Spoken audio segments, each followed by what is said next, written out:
is Gan Eden, Gehenom, and Olam Haba. In other words, what happens in the afterlife? What happens after one's petirah from this world, after one's death? What will happen after Mashiach comes? Gan Eden in English is translated as paradise. Gehenom is translated as hell. And Olam Haba is the world to come. And I combine them all together because there are certain common things about them. But before we begin, it is important for us to quickly review what we've learned so far, at least some of the points, because without a good understanding of some of those points, it will be hard for somebody to really believe or to imagine what it is like. I'm assuming, therefore, that some of you at least have a fundamental knowledge of the basics, that there is a Borei La'olam, that there is a creator. But not only did he create the world, a very important part of our emunah is that Shehu Mashgiach, that he's still around and supervises, he's in charge, he's the boss, he's aware of everything that is going on. That in this world, there's no hefkerut. It is not what it appears to some of us, that one can do whatever he wants and get away with it. Yesh din veyesh dayan. There is a judge, and there will be judgment. And sometimes there is judgment. Not that we have to wait for it in the future, but there is a judgment. There is a reckoning for one's actions. I'm assuming that we all understand a little bit of what the neshama is, that there is a soul. We spoke about the mission of the soul, the mission of the human being, the unique mission of the Jew. We spoke also a little bit about a topic called reincarnation of the soul. All of these topics, I spoke about them earlier in order for us to better understand the topic of tonight, and especially the topic that is yet to come, I think next week. How do we know that the Torah is divine? How do we know that Torah is min hashamayim, that it was given to us by the Almighty, by the one who created this world? Besides the mission of the soul, it is important to keep in mind that part of our emunah also states very clearly sheyesh hasharat hanefesh, that we believe that the nefesh or the neshama survives. That even though we dispose of the body and the body rots in the grave and we say goodbye to it, not everything is lost. The essence of the human being is not his body, that all it is a suit that he wears when he's performing in this world. He performs in a physical world, therefore he needs a physical suit. He needs hands and feet, he needs eyes and ears, and so forth. But the essence of the human being, the ikar ha'adam, is the neshama. The soul is the captain of the ship, it is the decision maker. Even though the body has bodily needs, and the body definitely has a say in matters, it is a combination between the soul and the body that actually make decisions, but the ultimate decision maker, the one who gives the go-ahead, the one who says yes or no, is always going to be the neshama. Also, another important point to keep in mind as we talk about Gan Eden, Gehenom, and Olam Haba, is that this world is not the ikar ha'olam, it's not the main life, it is not where we spend most of our time. After all, how much do we spend? 70, 75, 80, 85, and some people are lucky and they go to 100 or more. But this is not the ikar, this is not where we're going to be spending all of our life or all the time.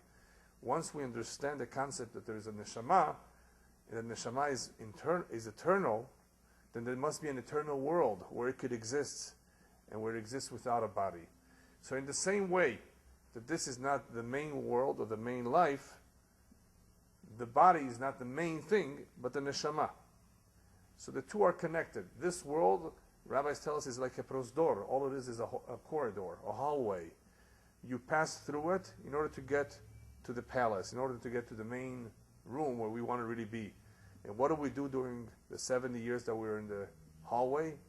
We prepare ourselves. So ultimately, this world is in preparation for the world to come. But it's important to keep in mind all the time that not only is it a preparation, but this is not the ikar, this is not the main place where we're going to be spending all our time, and therefore it would be a shame for a person to spend all his effort in trying to remodel his shack instead of investing all his money and time in building himself a beautiful home in the afterlife. But that's what some people end up doing. They invest so much time and energy in their shack. I mean, it is called a shack because what is a shack? A temporary structure which doesn't really have that much importance. We leave it. We don't take it with us. The ikar, the most important part of our life will be in the afterlife. This is, of course, part of our emunah.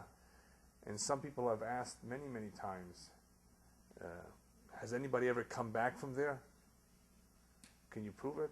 Well, Baruch Hashem, today there's a lot of investigation, a lot of research being done in near-death experience, or what we call in Hebrew mavet klini, clinical death, where people have actually died momentarily for 15 minutes, 20 minutes, a half an hour.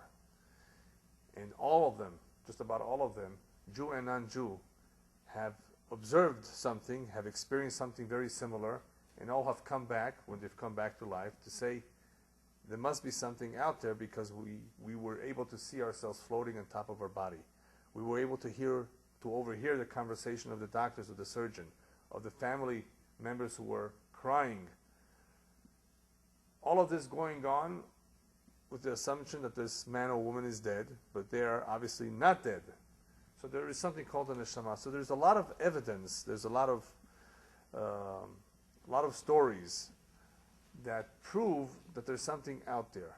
That if everybody's pretty much telling us the same thing, we don't have to only turn to our sources, but there's a lot of people out there who were not believers before, who are now believing that there is something else after the person dies. Something to look forward to, hopefully. So this is an important part of our emunah because it is not something clear. When we are alive in this physical world, we don't really think about it too much. Some people try to avoid talking about death altogether. It scares them, and therefore they don't think about what is next. But in reality, this is a very important part of our tradition, that not only is there Olam Haba, but there is Gan Eden and Gehenom. And we will talk a little bit about what's the necessity of these Gan Eden and Gehenom. What are they for? Are they permanent, or are they also not permanent? What is it for? Because in the end, there's something called Olam Haba that we're all waiting for. That is the ultimate of all our hard work that we've been going through in this world, in this life. And if that's the case, if that's where we're aiming for, and this hallway of this life is only a corridor, then what is this Gan Eden and Gehenom? What does that have to do with anything? A lot of people really think that this is all there is. But even if you use common sense, it doesn't make sense that a person should work so hard and finally, at the age of 55 or 60, whenever he retires, he's finally made it. He's finally realized the American dream. He has his home, he has a car, children and grandchildren. And after that, Hashem takes him. Heart attack, everything is gone. All the money, all the hard work disappears. Does that make sense that Hashem should bring somebody into this world, make him work so hard to finally attain something, to finally give him some minucha, some physical rest, and then just take him? You know what this would be like? Imagine spending a lot of time and money in building a skyscraper, and when finally when you come to cut the ribbon, inauguration, you explode the entire building. Then why did you do it for? Why did you build it for? Why did you bring this man into this world, make him work so hard, spend all the time and money? And Baruch Hashem, finally we're talking about an individual who's really succeeded. We're not just talking about anybody. He's really made something of himself. He's really attained great heights, many achievements, excellent reputation, great family, very happy man. I mean, he has it all. All the blessings, and all of a sudden you just take it away from him. He's finally able to rest, finally able to retire, finally able to enjoy the fruits of his labor. Does it make sense? Now you take him away? Now this is the time? This is the time to enjoy. This is what he was looking forward to. You know how many people look forward to retirement, but they never make it? So what's going on? So therefore, rabbis tell us, this is not the ikar. because this is not it. This is not what we're working for. We have to get through our lives, so we have to work. We have to eat. We have to survive. But this is not the main life. This is not where we're going to be for the rest of the time. This is just a physical life where one performs, where one does certain deeds in order to earn his share to the world to come. So everything that goes on here is just preparation.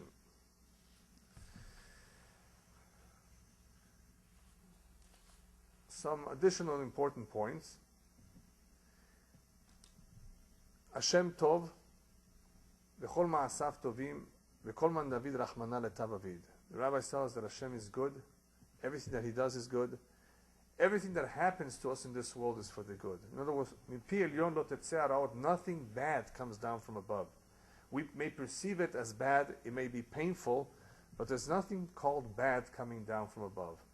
The only source of bad is man himself, who has free will, and he can actually harm people, he can do bad, he can be selfish, and he can harm others. But from above, Mishamayim, whatever comes down to this world, even if we call it punishment, which sounds bad, it's not bad. In the end, everything is for our good. There's some benefit that is derived from suffering, from pain and suffering, which will be another topic. Trying to understand, trying to figure out the meaning behind pain and suffering. What does it really do to us? And now we're saying basically that it is good. Well, how is it good? Eventually we'll talk about it. But as we go along, it is important to keep in mind this additional point, that everything that happens to us is for the good. Pain and suffering of Olam Hazeh, and all the challenges that we go through. Another important point is what the rabbis tell us in Pirkei Avot. Al yaftichacha yitzrecha shasheol bet manos lach. The Yetzer Hara should not convince you that the grave is a place to escape to. Some people who have committed suicide thought that this will solve all their problems. If they kill themselves, that's it. They've finished with their troubles and their misery. That's only when the trouble begins. That is when it's really is going to be tough on them. So first of all, if you're having a difficult time, the Rabbi says, don't let the Yetzer Hara, the evil inclination, convince you that that is an escape route. Rabbis continue on to tell us, remember that you are born against your will. You're created against your will. You live against your will. And eventually you'll have to give an accounting for your actions, whether you like it or not. And the question is, if that's so, that everything is against our will, in other words, being born into this world, then why is it that if somebody does not want to get on the train, he doesn't want to take the ride, he doesn't want to go. Not only do they put him on, they make him pay for it too. They make him pay for the ride, right? Didn't we just say that in the end we're going to be accountable for what we do? We don't want to be born. We don't want to come into this world. It's against our will, and we have to pay for it? So what's the answer? Why do we have to pay for something that we don't really want to begin with? The rabbis even tell us that many people would be better off not having been born. It is not that they cannot perform. It is not that they cannot do well. But the odds are a little bit against them. Because of our physical body, because of our Yetzarim, because of our evil inclination, man is also forgetful of his mission. He's not always focused on what he needs to do. Not everybody succeeds. So the success rate is low. So the rabbis tell us you would have been better off perhaps not being born. But once you're here already, do a good job. Do the best job you can. There's no excuse that because you were forced, you can't do a good job. Nobody can ever come up with an excuse. Hashem, you made me this way, and I couldn't have been better. No, everybody is given a challenge only that he can live with, only that he can handle. Nobody's ever going to be given a challenge that he cannot deal with. Otherwise, he would defeat the whole purpose of trying to really do the best possible job. If there's no guarantee that we will ever succeed, then what's the purpose? Everybody has a chance. But the odds are a little bit against him. So why do we have to pay? Why are we accountable for something that we do not want? We don't want to get on the train. Now they're putting us on the train against our will, and now we have to pay for it. So the Dubna Magid famous rabbi who used parables to explain difficult issues, gives the following beautiful parable. There was once a father who had 2 daughters, and he had a very hard time marrying them off. One of them was deaf, and the other one was ugly.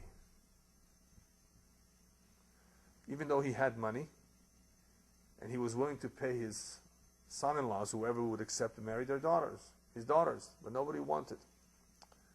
He finally found somebody, a shatchan, a matchmaker, who was able to help him. The matchmaker set up the deaf one with somebody. I'm sorry, I said it wrong. One of them was ugly, and the other one had a very, very sharp tongue. She would curse a lot, she would yell a lot, she was very mean in the way she spoke. So she was set up with somebody who's deaf. Her husband was someone who was deaf. Perfect match. He wouldn't hear all her insults. Right? Great idea. Perfect. She looked nice, so the guy said, fine. He couldn't hear her. She was insulting him a whole day and night. The other one who was ugly, the matchmaker set up with somebody that was blind. Perfect match, it worked. He accepted. So you have the blind marrying the ugly, and you have the deaf man marrying the woman who's always insulting and cursing. Okay, so far so good. They have a beautiful life together. One day, a physician arrived in town. A physician, famous physician in town, who promised that he can cure any physical ailments as long as you weren't born with them. But his price was high. But he guaranteed that whatever he did worked, or you get your money back. So the son-in-law said, great opportunity to cure our wives. So the deaf man went to get himself cured. The blind man went to get himself cured. And believe it or not, the physician succeeded. But as soon as these 2 men came home, you can imagine what happened. As soon as the blind man saw his ugly wife, he couldn't take it. And as soon as the deaf man was able to hear the insults of his wife, he says, no way in the world will I live together with this woman. And they were willing to go to the rabbi to get a divorce. But the doctor says, before you get your divorce, I still want to get paid for my services. And he said, no, we're not even paying you for your services. You only caused us harm here. You didn't cause us any good. So he went to a din Torah. The physician took the 2 gentlemen to the rabbi for a din Torah. Can you resolve the case? So the rabbi heard the case. The physician did his job. The deaf man can hear. The blind man can see. So what's the problem, he tells the young man. He did as he told you that he would do. He says, no, he ruined our life. And because he ruined our life, we don't want to pay him. So the rabbi says, I have an idea. You're right, he ruined your life. I suggest, therefore, that the doctor restore your condition to what it was before. You want to be deaf again, and do you want to be blind again? Say, oh, no. Oh, now you don't want to be deaf. Now you don't want to be blind. That means you're happy with the way your life is right now. Then you better pay for it. And the same is true with our life. Even though we are forced to come into this world, we don't like it. But once we're here, does anybody want to die? And because nobody wants to die, everybody wants to run away from death, everybody tries to avoid death, that means that it's important to us. Then you pay. Then you're going to be accountable for what you do.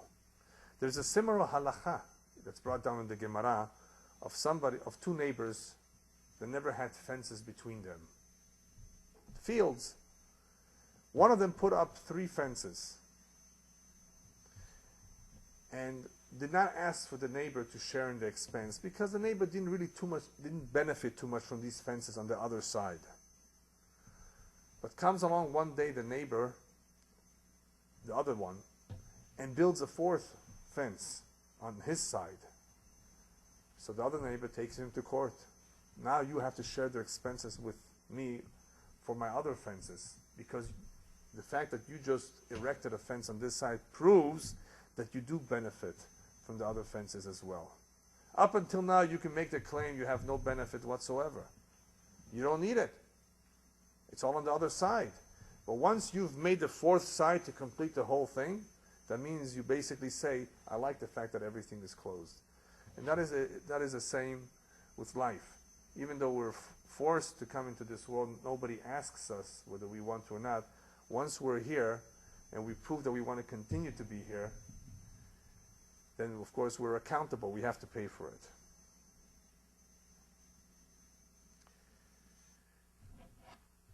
The main reason why people do not end up performing right and make a lot of mistakes, rabbis tell us, is because Ha'adam Mesiach Dat. Most people are distracted because of money, distracted because of all the pleasures and the materialism that there is in this world. And because of that, they do not focus on what they need to, and they forget about their mission completely before it's already late. And why do they forget? Because the Yetzer Hara, the evil inclination, pays cash. The Yetzer HaTov, Hashem's promise, is with a post-dated check. After all, Hashem says, I'm going to reward you for all you do. When? In a world to come. That's a post-dated check. That's years from now. Who knows when? The Yetzer Hara says, enjoy life while you can, so he pays you cash. In other words, people see that they're able to benefit from the wrong actions. They assume they are benefiting right away. They enjoy life. They eat a good steak. They do something else. Whatever it is, they feel that they are enjoying themselves. And that, of course, misleads them to believe this is good, this is right, this is acceptable. Whereas all the good, I see all these righteous rabbis, and they're not rewarded. They're suffering. They can't make ends meet. They're not having an easy life. So who says what they are doing is right? Hashem pays with a post-dated check, so we do not see the truth. We are distracted. Whatever shines is attractive and it's good. But that's, of course, all a challenge, all a test to us. And that is why many times in life we will see things that we will not understand. We will have a hard time. It will puzzle us. Tzaddik veralo, rasha vetovlo is another topic that we will discuss another time. Why is it that the righteous suffer and the wicked prosper? It appears to us that there's some lack of justice here. It's only because things are not so clear that we sometimes make the mistake to think that this is the ikar, this is the main life, this is where we need to spend our time. You have to get a degree. Nothing wrong with getting a degree, but not that that is the ikar.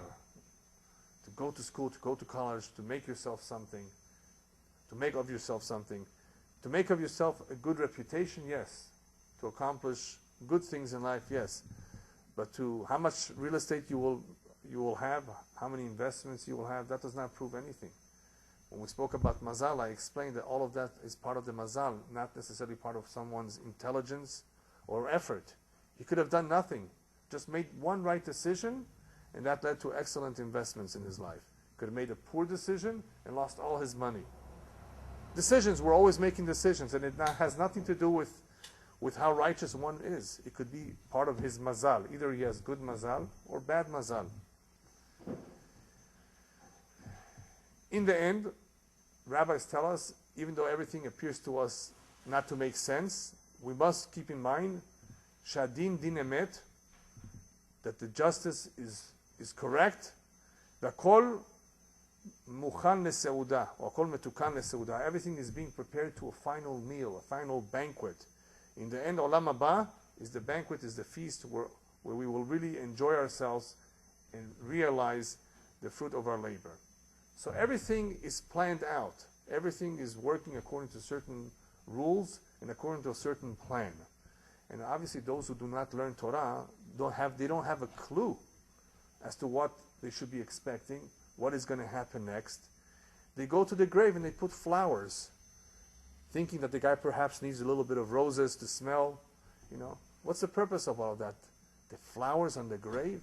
By the way, that's a non-Jewish custom. It doesn't do anything for the niftar, to the person who passed away. What is it? What's the idea of putting flowers there? They have no clue, no idea of what death is, what the afterlife is, what is the neshama. And they do all sorts of things. What is the purpose of a eulogy, of a hesped? What is the purpose of going to comfort the dead, the mourners? Why is that such an important mitzvah to attend those kind of services? It's not so much that we do the mourners a favor or we sympathize or empathize with them. It is for us to remember that soon they're going to put us in a casket too. But people forget about that. People would rather not think about that. But it's important for one to always prepare himself, because that's what this life is all about, the preparation for the afterlife. In order to make an order with all that goes on in this life, mistakes, problems, pain, suffering, in order to sort all of this out and to organize it properly, HaKadosh Baruch Hu created a marechet, a system called Gan Eden and Gehenom. Okay, so we've pretty much heard the introduction, reviewed some of the important points that we have to keep in mind, and now we're ready to understand what's the necessity of this system called Gan Eden, paradise, and Gehenom, hell. What is it for? Why did Hashem create them? So it is a place where things are sorted out based on what has happened here. Hashem has to fix everything. Everything has to be corrected, because in this life it doesn't always appear to be so. Things are not appear not to be fair. Or somebody may have done an injustice, murdered someone, and left a widow with 7, 8 kids, orphans. How are we going to ever correct that injustice? We said yesh din ve'yesh dayan in the beginning. We said that there is a judge, there is justice. Where is it? We said that everything is for the good. Where is the good? How's Hitler, Machshemo, going to pay for his crimes? To all of humanity, not just for the Jews, for what he did to us. Where is justice, right? A lot of people ask these questions. So there is a marechet. There's various systems in place to be able to fix, to correct, to sort everything out, to put everything in the right order. And part of that system is called Gan Eden and Gehenom. Gan Eden and Gehenom is a system in a spiritual world, not in a physical world. Even though some people will tell you that they have Gehenom in this world too. Yes, we'll talk about that soon briefly. But the real Gehenom, the real Gan Eden, is in the spiritual world. What happens over there? In the spiritual world, that is where all the debts are collected. What debts need to be collected? Because the rabbis tell us that a lot of people live on credit here. Have you heard that term? They live on credit. In other words, they have not earned their 70, 85 years. They haven't earned it. And they do well, earn a living, have a nice family, and they don't do what they're supposed to do. Everyone has a mission.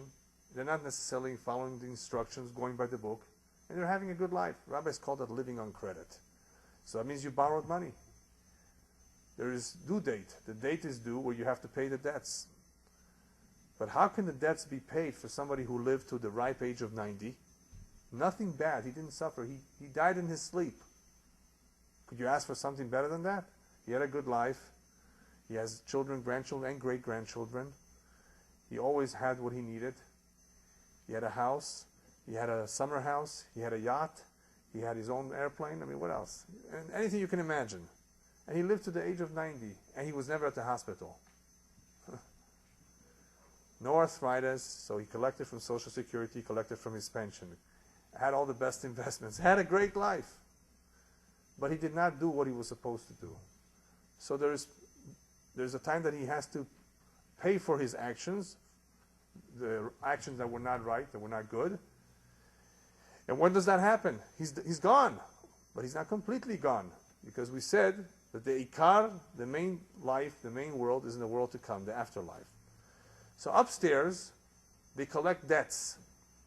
They said, you owe us.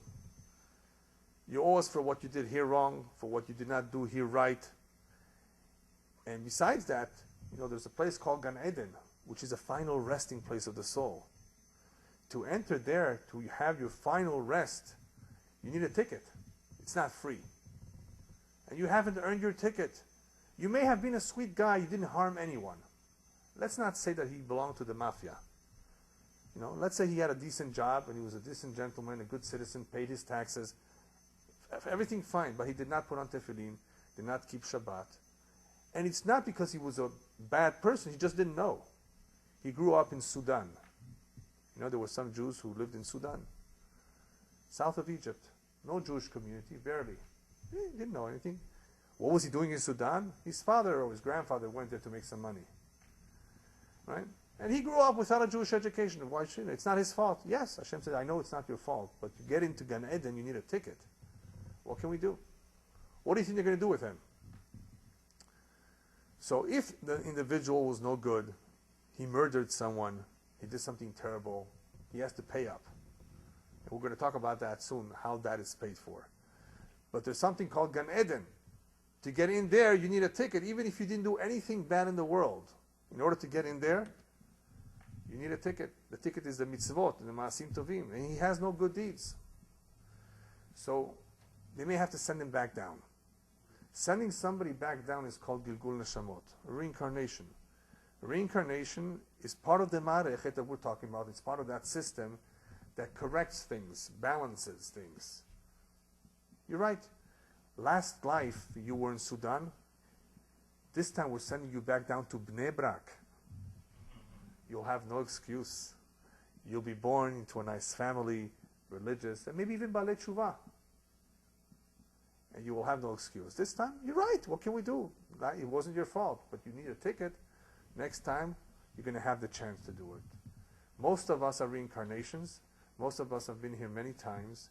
And it's not always because of Chaz v'Shalom and Averah, sin, a terrible sin that we committed, but it could be just that we didn't do everything that we were supposed to. We were too busy being distracted by the vanities of this life. So we come back and come back and come back. That's called reincarnation. But the point I'm trying to make is that after one leaves this world, that is when the real accounting begins, much more than during this life that we're in. Sometimes it's possible that a person can live his life and he hasn't given an accounting at all for his deeds or lack of them while he's alive and lived to a ripe age of 90. What's going on? There could be some zechut. Maybe he has some merit. You know, some people smoke 2 packs of cigarettes and make it to 99. Every day, 2 packs of cigarettes. It's not Camel cigarettes. You know, it must be maybe there's something lighter, nicotine. But either way, somehow they make it to 99. What is it? The lungs, the genes? No. It could be, sometimes it could be a zechut. See, if somebody would have paid for it down here, then you could say, okay, see, he got it. In the end, he got what he deserves. But some people don't. So there needs to be a ma'arechet, a system that balances the debits and the credits. One of them is called Gilgul, which we spoke a little bit about before. And today we're speaking a little bit more about Gan Eden and Gehenom. So let's begin talking a little bit about Gehenom. First, Gehenom. I want you to remember that in Judaism, there's nothing really that is described as plain punishment. What did I say in the very beginning of the lecture? That everything is good and everything is for the good. Even when we are punished, it's not a real punishment. It's not a real revenge from Hashem. I'm very upset at you. I'm angry at you. You're going to get this for doing that. No. Hashem is good. Hashem therefore does not do bad. So Gehenom is a form of tikkun. It's to cleanse the neshama. It's to atone. When we are alive, when there was a Bet HaMikdash, there were various forms of atonement. There were korbanot, there were sacrifices, together with confession, which, I mean, the sacrifice was a form of penalty. It costs money. It was symbolic in nature. It meant that you have to come all the way to Yerushalayim and beg forgiveness and go through the whole ritual with the Kohen. It wasn't easy to bring a sacrifice. Today, we don't have sacrifices, but we have our prayer books, we have teshuvah, we have ta'aniyot, we have fast days. There are other ways of doing teshuvah, of being remorseful and asking Hashem for forgiveness. And what does that do? It allows us to make a U-turn and start all over again. You get on the wrong freeway, in Southern California, you're very lucky. Why? Because Baruch Hashem, there's a lot of off-ramps. You just get out, and you get back on the right freeway. You were supposed to go 405 north, and you're headed 405 south. As long as you realize it on time. Otherwise, you'll come to Mexico before you know it, right? But if you're trying to go out north, then, if you don't have a map and you don't read the signs, you're going to make a mistake. But Baruch Hashem, HaKadosh Baruch Hu sends the highway patrol, and sometimes he stops us for speeding, and we're very upset. I wasn't speeding. Yes, you were speeding. I have the radar to prove it. Why argue? It's home in Hashemayim. Go to traffic school and pay your ticket. It's a lesson. What's the lesson? Once you get into a conversation with the highway patrolman, he'll tell you, oh, by the way, where are you going this morning? Well, I'm going to San Francisco. No, you're not. You're going to Tijuana. You're going south. Really? Yeah. You don't read the signs. Oh, thank God you stopped me. You see? It was a benefit that he was stopped, because otherwise he would have made a mistake. How much time would have been spent? How much time lost? Turn around. Baruch Hashem, there's an off-ramp. You just get off and get on the north instead of the south. Try that in New York. You have to wait for 25 miles before you're able to get off and turn around. What is that? Not as many. This is a planned city. New York is not. So therefore, some places, if you're stuck, it takes you a long time before you can get off to make the turn. What are you going to do? You just have to go and go and go for 25 miles and then get out. And that's you're stuck for a long time. Here, Baruch Hashem, everything is planned, but who needs to go back down? Just read the signs. So Gehenom is a tikkun, a kapara for what we've done wrong. And there are various levels of Gehenom. There's various durations of Gehenom. I don't want to describe to you all the departments of Gehenom, because you won't be able to sleep tonight. Yeah. But it's very hot there. Not only is it very hot there, it's not a very comfortable place. Let's just put it that way. By the way, there's even a Gehenom of snow, a cold Gehenom. These are all spiritual descriptions of a spiritual world. Why? Because we're talking about the neshama that has to undergo the purification, the atonement. So these are things that we have a hard time describing, but if you read Sefarim about what goes on there, it's painful. But that pain is good for the neshama because it cleanses. Why does the neshama need to be cleansed? If the neshama is not cleansed, it is very embarrassed of itself. It knows the truth upstairs. By knowing the truth, it's embarrassing. And that busha, that embarrassment, is in itself a Gehenom, the rabbis tell us. But the worst part about it is that neshama wants to not just go to its final resting place, it wants to enjoy the tremendous aura of the Shekhinah, of the presence of the Shekhinah that exists there. And it feels that it cannot get too close if it's soiled, if the neshama is stained. It's just like, exactly, Rabbi tells us, it's like a bride about to enter. After they took all the pictures of the two sides, the bride is about to enter the dancing hall, right? And all of a sudden somebody spilled some ketchup on her beautiful white dress. What do you think she's going to do? Is she going to go in with all the ketchup over her? I don't think so. She's going to either try to change clothes or try to wash it off. If it comes off, do her best. She's embarrassed to go in like that. The neshama is embarrassed to get close to the Shekhinah, embarrassed to see itself the way it is. It knows the truth already. Upstairs, they know the truth. There's no lying. There's no being misled. They know everything with clarity. And they have tremendous embarrassment. And that embarrassment is the greatest Gehenom of all. When one sees, what a shame, what a waste. They gave me 79 years to prepare myself, and I just wasted it. I went to play golf, I played cards, I watched TV, I watched the internet, I read the LA Times, the Washington Times, the New York Times, all this shtuyot, all this nonsense, and didn't do anything positive and constructive with my time. So that embarrassment is also a form of Gehenom. Rabbis tell us that the duration of Gehenom for Resha'im, for those who are wicked, for those who completely went against the Torah, is 12 months. Everybody else doesn't stay that long. 1 month, 2 months, 3 months, if at all. The reason why not everybody goes to Gehenom, however, even though they were not good people, is either because they were very, very poor, and the poverty itself, a life of suffering and poverty, is mechaper, helps in the atonement, or because they were chole me'aim, Cholei me'ayin means they had tremendous stomach problems, cancer, illnesses, where they suffered a great number of years. That also means that they don't go to Gehenom. And there's a third individual. One who has had a isha ra'ah for a wife. One who married a very wicked woman who gave him a difficult time. He doesn't go to Gehenom because he already had it here in this world. So any singles who want to marry such a woman, raise your hand. I don't know of such a woman, Baruch Hashem, but if you have a hard time, just know, at least you'll have Gan Eden. The rabbis tell us, what should a person do who has a bad wife? The rabbi says, divorce. That's what divorce is for, when things are really bad. So why doesn't everybody divorce? Either because they have small children, or because in the ketuvah, in the marriage contract, they promised her $1 million, in the event of the divorce, or because they know the Gemara, that whoever has such a woman, they will go straight to Gan Eden. So they say, you know what, I'll bear with it a little bit longer. So anyway, Gehenom in itself, therefore, is not the end of the world, as long as you come out. There's 3 things that are worse than Gehenom. One is karet ikaret.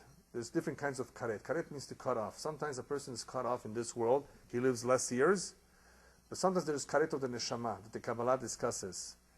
Not everybody gets that, Baruch Hashem, very, very few people, that the neshama is completely erased, completely gone, disappears. Nothing is left of it. And there's something called Gehenom of the worst kind, which is beyond 12 months, and that's called Lediraon Olam, where they stay there wherever they are in the lowest level of Gehenom forever. But these are exceptions. Gehenom usually is not more than 12 months. But there is one place, however, that one can be there for 100 or 200 or 300 years. And that's called Kaf HaKela. Kaf HaKela, loosely translated in English, is the slingshot. The slingshot means because the neshama has no rest. It's being pursued by demons, all kinds of demons, because they don't even let it enter Gehenom. It's so bad, it's such terrible things, it was so wicked, that they don't let it go into Gehenom to get its cleansing. And it's begging to go into Gehenom. No, not yet. You have to spend 100 years in Kaf HaKela. And I'm not exaggerating. Some neshamot have been in Kaf HaKela for several hundreds of years. There's one that I'm not going to mention the name of, that we know through a story that happened, that his neshama was in the Kaf HaKela for about 300 years. Yeah, until a big mekubal was able to make a tikkun for him.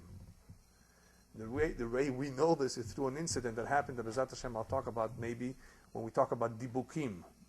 Dibukim are souls that have possessed others who are still alive. But we know that certain neshamot spend a lot of time in Kaf HaKela. They don't have any rest. They're wandering from place to place, being pursued by demonic beings, until they're finally allowed to go into Gehenom to get their final cleansing. Once they get their final cleansing, they either go to their final resting place, which occurs in Gan Eden, or they still can come back in a Gilgul, in a reincarnation, to get whatever they need to enter Gan Eden. Yes? Do Goyim go through the same process? Similar, not the same. Goyim go through a similar but not the same process, no. Because they have they also go through judgment upstairs. That's the first thing that happens after the Shiv'ah, actually, that there's judgment. The person has to give an accounting for all that he did. So every human being goes through that. But they have a slightly different process because what is expected of them is different than what is expected of us. They don't have that much the tikkun of Gilgul and reincarnation as the Jews do. Nevertheless, sometimes they come down too to allow for certain things to be straightened out that were not. But the process is not exactly the same. Is it less of an expectation? No, they have different commandments. They only have 7, right? They don't have as many obligations as the Jews do. What is that? I'll tell you later what they are. Yeah. So, as far as going to Gehenom, we said before, it is possible that somebody will not enter Gehenom right away, either because of some zechut. He studied Torah. and the Torah protects him from Gehenom, or because he experienced a difficult life. Nevertheless, it doesn't mean that he gets to go free. If he does not have enough merits to enter Gan Eden, which is the final resting place for the neshama, then he has to come back in a Gilgul. Now, what's the advantage of a Gilgul? The disadvantage is obvious. You have to come back again, go through diapers, go through preschool, right? Eventually high school, the army, if you're in Israel maybe, get married, again children. Life, it's not easy. That's the disadvantage if you look at it that way.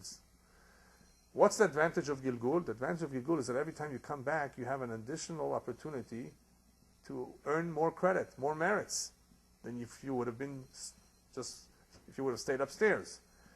So therefore, there is an opportunity to gain more. What about the opportunity to lose more? That doesn't happen. The Kabbalah explains that only the portion of the neshama that needs repair comes down.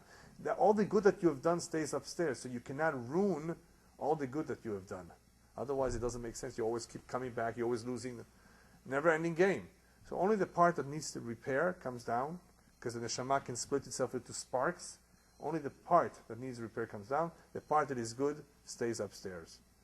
And of course, once it's down here below, it can attain great heights, new opportunities to perform mitzvot and maasim tovim, good deeds. And therefore, his share or his reward upstairs will now become increased. It will be greater than had he not come down for a Gilgul.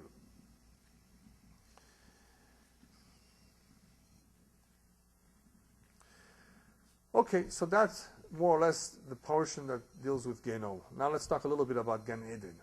Gan Eden is paradise. What is this paradise all about? Rabbis tell us that if you want to taste paradise a little bit, Shabbat is 1/60th of paradise. Shabbat is Echad Mishishim Olam Haba, from the Gan Eden. Even though it's talking about the world to come, but it's very similar. Olam Haba and Gan Eden, as I'm going to explain soon, are very similar. You want to experience a little bit of it? Shabbat. As long as you perform Shabbat properly. If you sleep a whole day on Shabbat, you're not going to experience Shabbat. Shabbat, of course, you can rest a little bit, but if you really, really do everything correctly, then you can experience what it would be in Gan Eden and what it would be in Olam Haba. We have one opportunity every day, every week, once a week, the seventh day. Number 7 is a holy number, to experience that which is holy. A whole week we work hard. A whole week is cursed. You have to work hard to earn a living. Shabbat, Hashem says, I've given you one opportunity to taste what the world would be like if it wouldn't be cursed. What the world will be like after Techiyat HaMetim in Olam Haba. So if you do everything right, you can experience that. If whoever keeps Shabbat properly, 100%, in other words, together with the family, the Zemirot, the Kiddush, the lighting the candles, the Tefillah, everything just properly with the right thoughts and Kavanah, he can experience 1/60th of Olam Haba. Just one Shabbat, yeah. Now, in this Gan Eden, there's also a little bit of fire, a little bit of heat.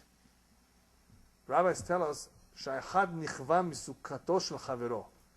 There are levels in Gan Eden, and the one who is below his friend is burnt. He feels the heat of the sukkah of his friend who's on top of him. The sukkah meaning his abode, wherever he is. I wish I could have been up there. Why is he there and I'm here below? In other words, even in Gan Eden, one is able to see that had he done more, he would have been in a higher level, higher madriga. And that also is painful to him. So even though he's in Gan Eden, he's still pained by the fact that he could have done more. Other than that, it's his final resting place. Is it? Not exactly. Because what most people do not know is that you may be in Gan Eden for 7 years, and all of a sudden they tell you it's time to go down again. Gilgul does not necessarily happen right away. Many times, as soon as they bury a person, he's born again.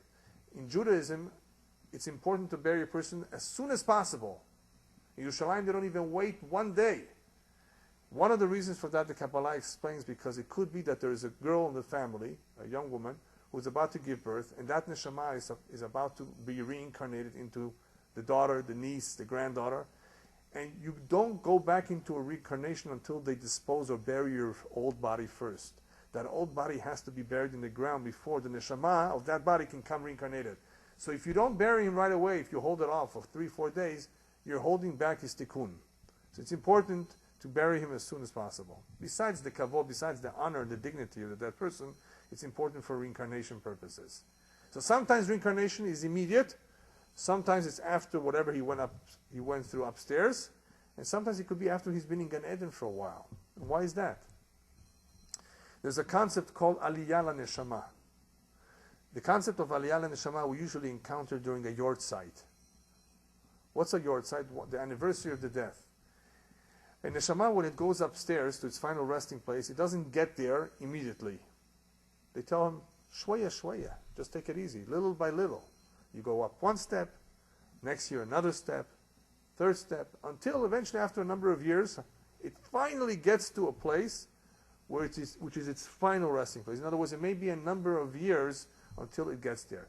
According to the Kabbalah, and it is elaborated more in the Chassidut, that is why we have, when a parent passes away, we have the year divided into Shiv'ah, Shloshim, 11 months, 12 months, because during that division of the year of mourning, there is also a division upstairs in how much the neshama is going up and up and up and up and up.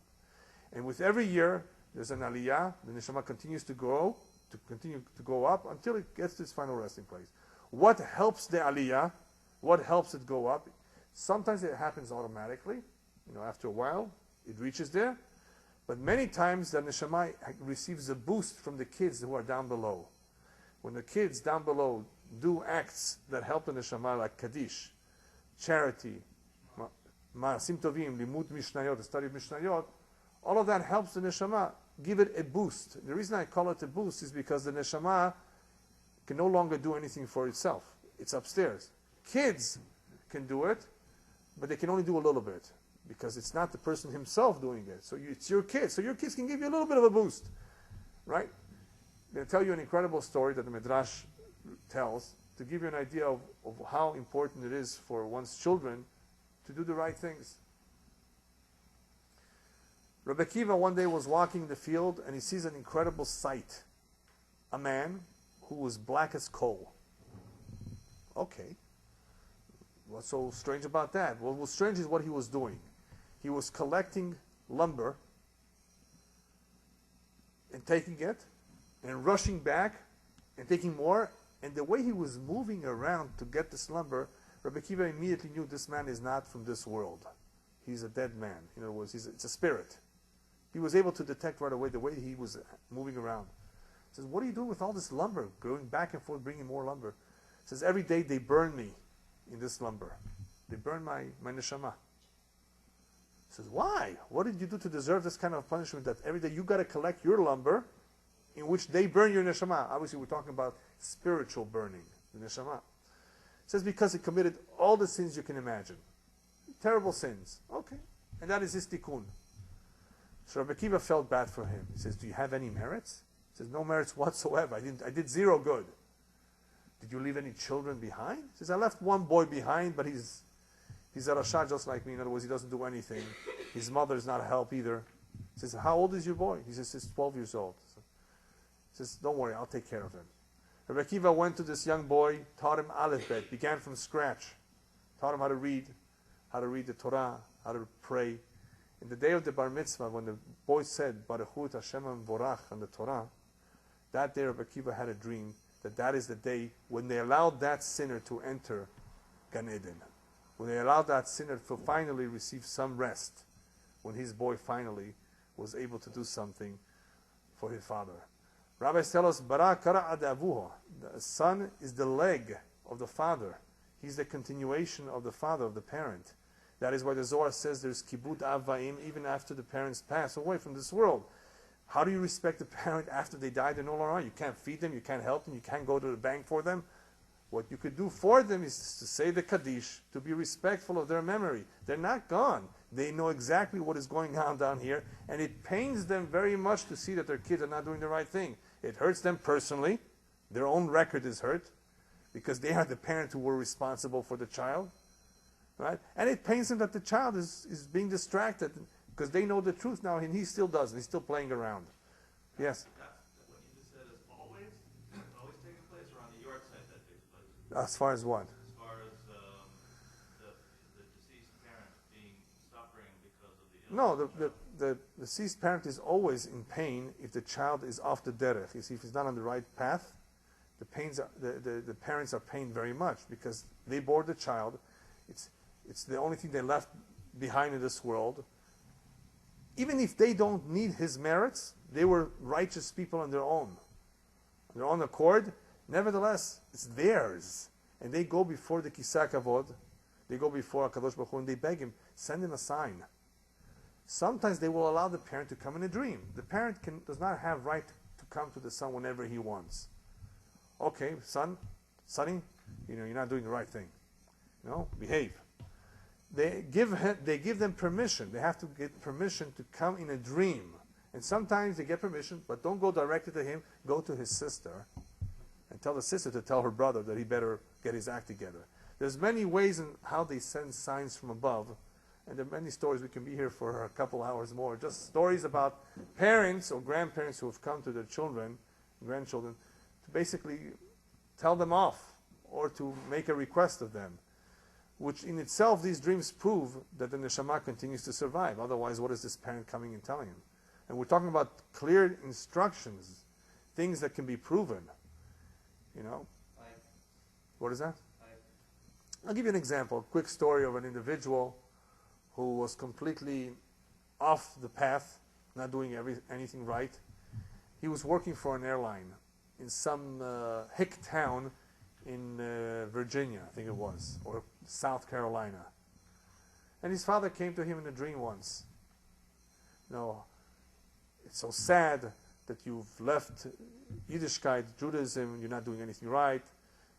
I raised you with everything. I did everything for you. He was giving him musar. He was basically rebuking him. You're not even saying Kaddish for me.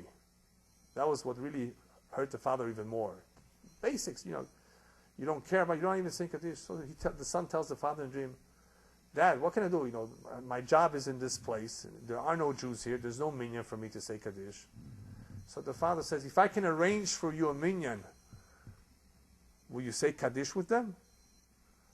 So the son tells his father in a dream, yeah, if you can arrange from up there, you have pool, you can arrange Kaddish for me down here. He says, yeah. There was a group of students, yeshiva boys, with the rabbi that were traveling from Detroit to Baltimore, I think it was, or to Newark for a wedding. There was a blizzard, and the plane was, it was diverted to South Carolina, to that airport where that young man was working. And before they catch their next plane back to their destination, they have time. And of course, they need to pray mincha and arvit. But they had one problem. There were only 9. So they're looking around, and the man who was in charge of the place was that son that I just talked to you about. He says, can I help you? Is there anything that I can help you with? He says, yeah, maybe you can help us, but I don't think you can help us because we need something called a minyan. We need 10 Jews. He says, I'm a Jew, and by the way, I have to say Kaddish. And of course, as soon as he saw that exactly as the father had told him in a dream will happen, that he will arrange for him a minyan, he became a Baal Teshuvah. He did complete Teshuvah because it was an obvious sign that of all places, right away after the dream, the following day, Hashem made a blizzard to divert that plane. So these guys should land in that place, go to that room, and the fact that there were only 9 need a 10th person. So we see many stories such as these that prove that the neshama is still around, the neshama is aware of what's going down here. It is pained by the fact that the kids are not doing the right thing. And if the child, of course, has some sense in his mind, he will not only be doing himself a favor, but he will be doing his father a favor too, by following the right derech, the right path. Talking about Gan Eden is a spiritual place, which means that the pleasures, the hanaot, the reward is spiritual. Rabbis tell us that Hashem cannot reward us for even one day of putting on tefillin with all the billions of dollars in the world, because it will not be enough. The reward is so great even for one day of putting on tefillin that not 80 years will be sufficient to pay us all the the rewards that you can imagine in this physical world. Why not? Because the rabbis tell us that even one moment in Olam Haba, in Gan Eden, does not compare to all the pleasures of this world if you were to be here for 1,000 years.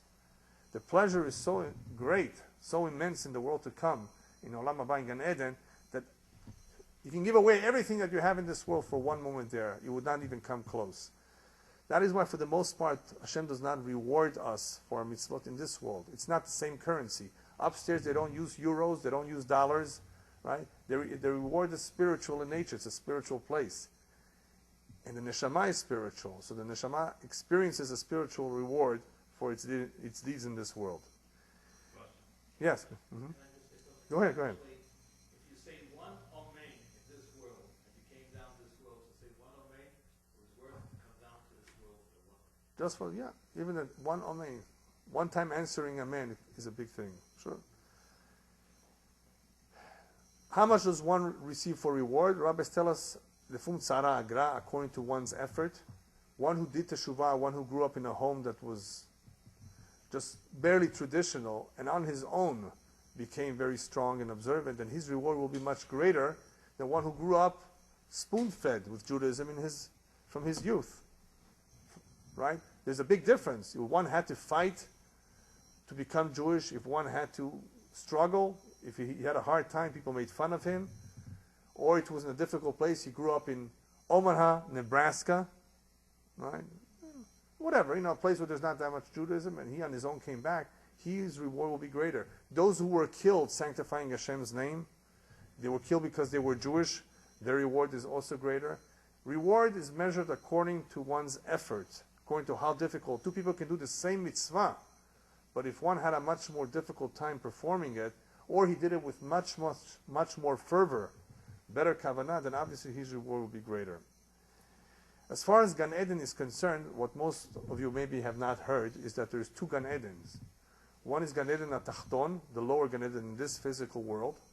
We don't know exactly where it is, but there is a place called Gan Eden where the ruach of the individual, the spirit, is there. The neshama is in Gan Eden Ha'elyon, in the upper Gan Eden. The nefesh is by the grave, but at certain times of the year they come together. Nefesh, the ruach, and the neshama. But there's different places called Gan Eden. The main Gan Eden that you are familiar with is the Gan Eden Ha'elyon, but there is also a Gan Eden down here below. Even though... Where Olam Haba were, right? The physical Garden of Eden, right. Now,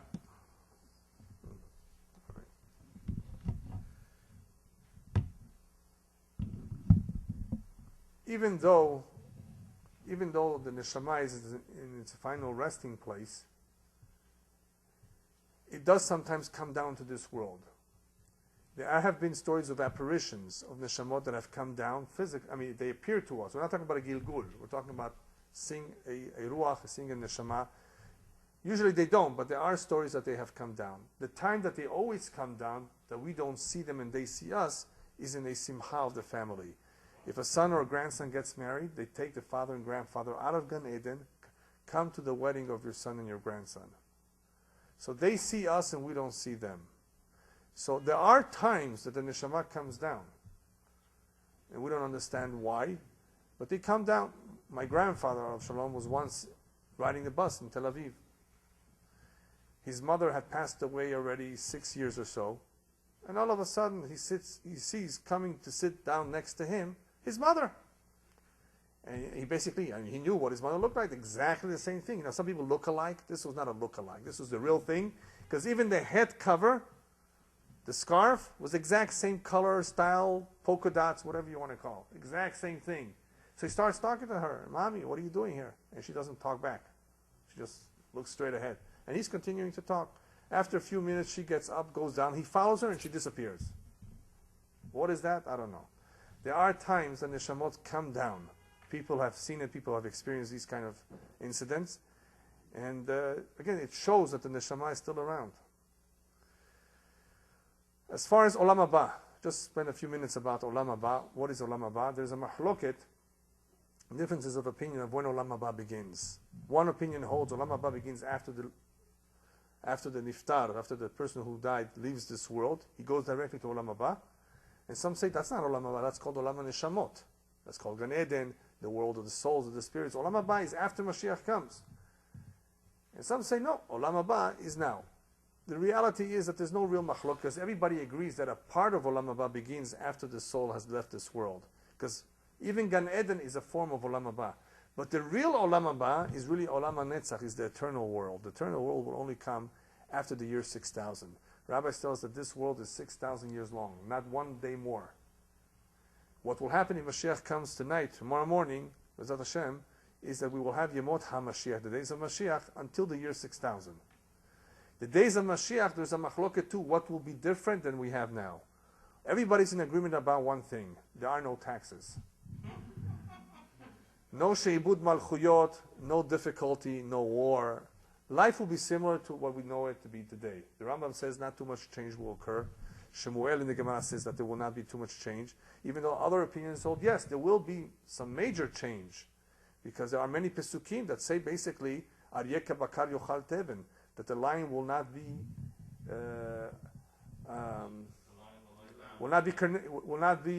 a predator anymore. He will be a vegetarian, right? There are pesukim that seem to imply that life will change.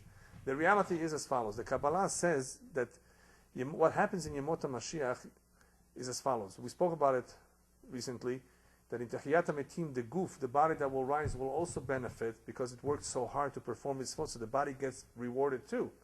So in Yemot HaMashiach, the body is rewarded after it has risen, after it's gotten up. It could be, it's possible that this will be in stages. Eventually, Yemot HaMashiach, up to the year 6,000, Hashem heals the world. And in the healing process, He restores the world to the original blueprint of what the world was or should have been before Chet Adam HaRishon, before the first man sinned. So there will be major changes, but it could be that initially those changes will not be as strong until Tchiyat HaMetim, Binyan Bet HaMikdash, until everything is in its place, and eventually the life will be a little bit different than what it is right now. It will definitely be easier. But what we're looking forward to is not necessarily that period of time. What we're really looking forward to is Olam Haba. Olam Haba is a spiritual world. There are no bodies, no physical bodies. It's Olam HaNetzach. It's for eternity. And the Kabbalah says that even that Olam Haba has stages: 6,000 to 7,000, 7,000 to 8,000, 8,000 to 9,000. And the Kabbalah describes a little bit of the differences. Why a little bit? Because on that period of time, the Navi says, Ain lo ra'ata, no eye has ever seen it, nobody has any idea of what it's going to be like, because Hashem did not disclose what Olam Haba is like. All we know is that it's after the year 6,000. So if anybody has the time, it's going to be 231 years from now. 232 years from now. If you have the time to wait, 232 years from now, we're going to hit the year 6,000, and that's when it begins. But of course, before then, we have Yemot HaMashiach, the days of Mashiach, Malchut Mashiach, the reign of Mashiach. That will be also a beautiful time to be around, because there will be no wars. We will see Tchiyat HaMetim. You will see your grandparents, your great-grandparents, all the people that you thought were gone.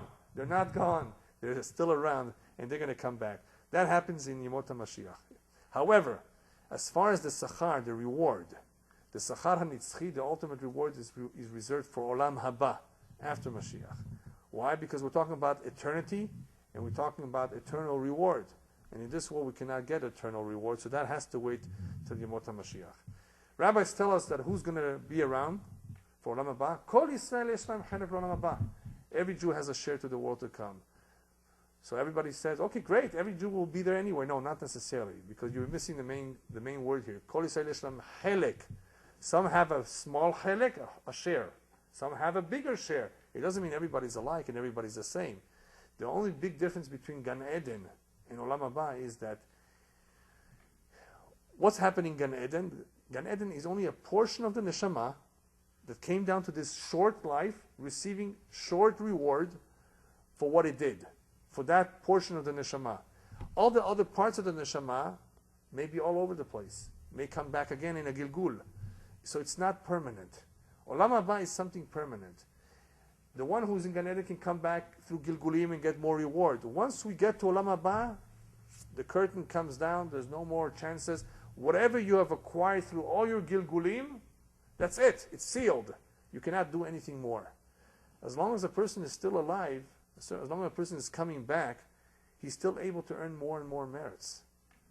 So that is one of the main differences. Gan Eden is, of course, a makom menucha for the neshama, but it's still a waiting place for when Mashiach comes, when they come back down, dress themselves up in the physical body, enjoy Yemot HaMashiach, of course, and then Olam Haba. But the ultimate place where we're heading after the year 6000 is Olam Haba. There is a small list of people who do not have a Chelek Olam Haba. Ve'ele she'elaim Chelek Olam Haba. Very few people that appear on this black list. Because they were so wicked, they don't have a share to the world to come at all. The Mishnah, right. Right. So this is a very small list. But hopefully even them, through Gilgulim, or if they did Teshuvah right before they passed away, they're able also to get Teshuvah. They're able to also get a Chelek Olam Haba. But for the most part, most Jews will definitely have a Chelek Olam Haba.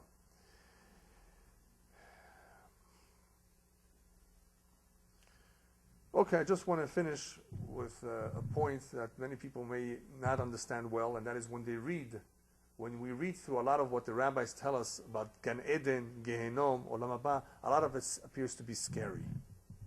Gehenom, painful, and what happens to the Reshaim. I want you to remember that the intent of Chazal, the rabbis, is not to scare us. Exactly. It is for us to prepare ourselves. A lot of emphasis is put in the words of Chazal that one prepare himself. Something that people are not doing. They're not preparing themselves for that. People that prepare themselves for Pesach, Baruch Hashem, they clean their house. They prepare themselves to go on vacation. They prepare to take a flight. But they don't prepare for themselves to die. Do you know anybody preparing himself to die? Why not?